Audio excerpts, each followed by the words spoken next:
microwave, and it's normally ELF, Yeah. extra low frequency. Then How can those waves affect the brain's emotions or behaviour or what have you, if it's just a radio wave effectively? well, I mean, if you think about the brain, it's essentially, and the human body, it's essentially electrons, you know, electrical synapses going off and such like that. These physiological responses that cause emotional responses. If we can get in the way of that and we can cause those electrical or synaptic responses to happen, we can create the same physiological responses in people. Now, I mean, if you just consider the humans, we are, I heard Barry Trower saying this, who's an expert on microwave technology, and you know, we're essentially water, or 75% water, and we know what a microwave oven does to a glass of water. Yes. So microwaves are, I think in a microwave oven you're talking about sort of 4 or 5 inches in terms of their wavelength. Yeah. And it's these wavelengths that affect the human body the most. Absolutely, yeah, absolutely. And you know, there's recorded instances of happening, and not just in the past. Like there's a researcher called Tim Reifer, and he strongly believes and shows incredible evidence that somebody, possibly MI5, possibly the police, is using electromagnetic waves and microwaves to disperse vagrants in Brighton. In Brighton, in February 2010, he recorded a white van, a mysterious white van, shooting waves of electromagnetism and microwave energy at people collecting in areas, making them ill, making them disperse, and often basically directed at people leaving the police station as well.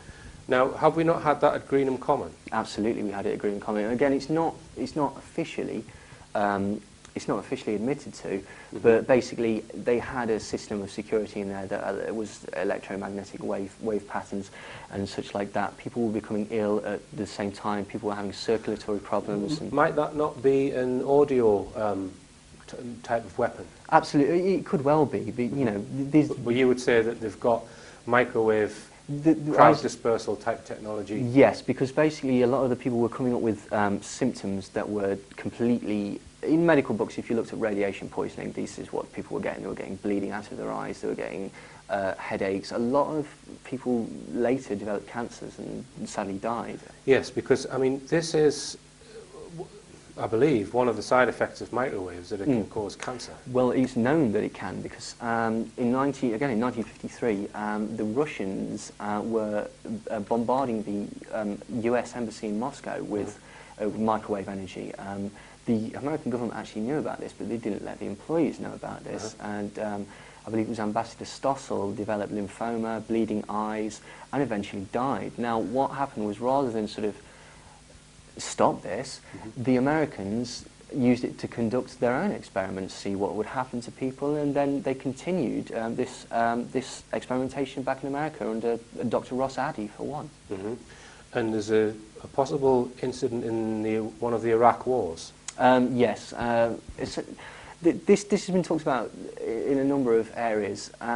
Essentially, it's been questioned, why did all these heavily sort of fortified and dug-in Iraqi Republican Guard all en masse surrender? What happened, according to the theory, is that a helicopter went over transmitting suboral or ELF or microwave, nobody quite knows, subliminal messages, and this caused the en masse dissolution of forces. They surrendered, and they were very happy about it. If you look at, there was some footage of them basically running towards their captors as if, you know, they're parents. You know, they really sort of go for it. Now, it's incredible how that can be used, and I don't think it's from what I've read, it's down to the intensity necessarily of the beam. You know, it can be done with quite a weak beam. It's the actual possible frequency or the resonance or what have you. Do you have any information on that?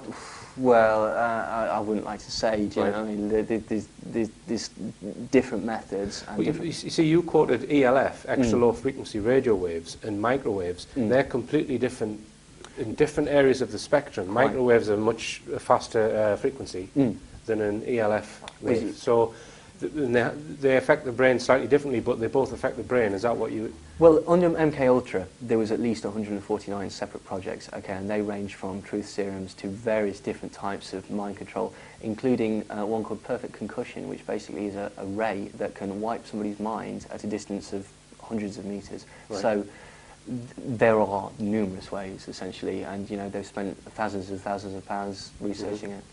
So how could people protect themselves if they're being mind-controlled remotely from someone in the next building, let's say? Well, Jim Keith, who's an excellent researcher, sadly now dead, he claimed that the Tenderloin area of San Francisco was under constant either ELF or microwave bombardment, and when it was, and when the intensity peaked, the amount of fights and rapes and violent crimes would suddenly rocket up by 5%, which is noticeable enough to carry out experiments, but not noticeable enough for people to say, hey, what's going on? Now, he found that he managed to stop this buzzing by wrapping his head in tinfoil, which I assume is where we get the tinfoil hat wearing conspiracy nuts idea. Yeah. I think I have heard Barry Trower again, he's an ex-British intelligence officer, and he researched microwaves. That was his job. And he said that you erect like an aluminium, it's aluminium as you say, like a Faraday cage. But he claimed that it needed to be thicker than a piece of foil. It would need to be a few mil thick.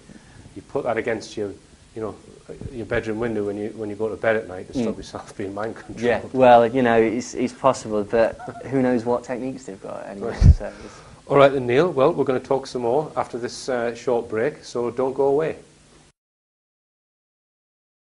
The Rich Planet Starship is sponsored by Geared4.com online bikes, clothing and accessories. The Rich Planet Starship is sponsored by Geared4.com online bikes, clothing and accessories.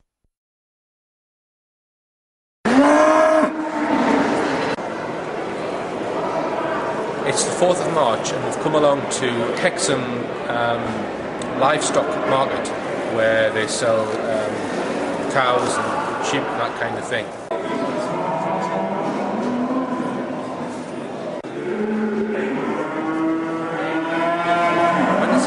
I thought there were going to be little things like that. We're at a once-a-year event here where young farmers I think they're given grants to purchase a calf sort of 6 months ago, last year, and what they have to do is suckle the calf through the winter and grow it as much as they can, and then they then sell the calves, and the young farmer that actually makes the most money on the calf wins the competition. So we should have, and I think there are over 60 calves that have been purchased and are entering this competition. They're not being sold today, I think they're going to be sold tomorrow.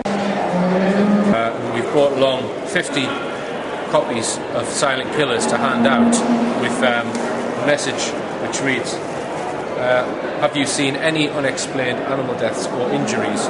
Watch this shocking documentary for full information. And it's got my telephone number on here, so we're going to hand these 50 DVDs out to anyone who keeps large amounts of cattle or sheep. These strange injuries. My telephone number's on. I had some good news today because my Member of Parliament Dave Anderson has actually submitted a parliamentary question to the Secretary of State Jim Fitzpatrick, asking him when he's going to reply to Richard D. Hall's correspondence about animal mutilation.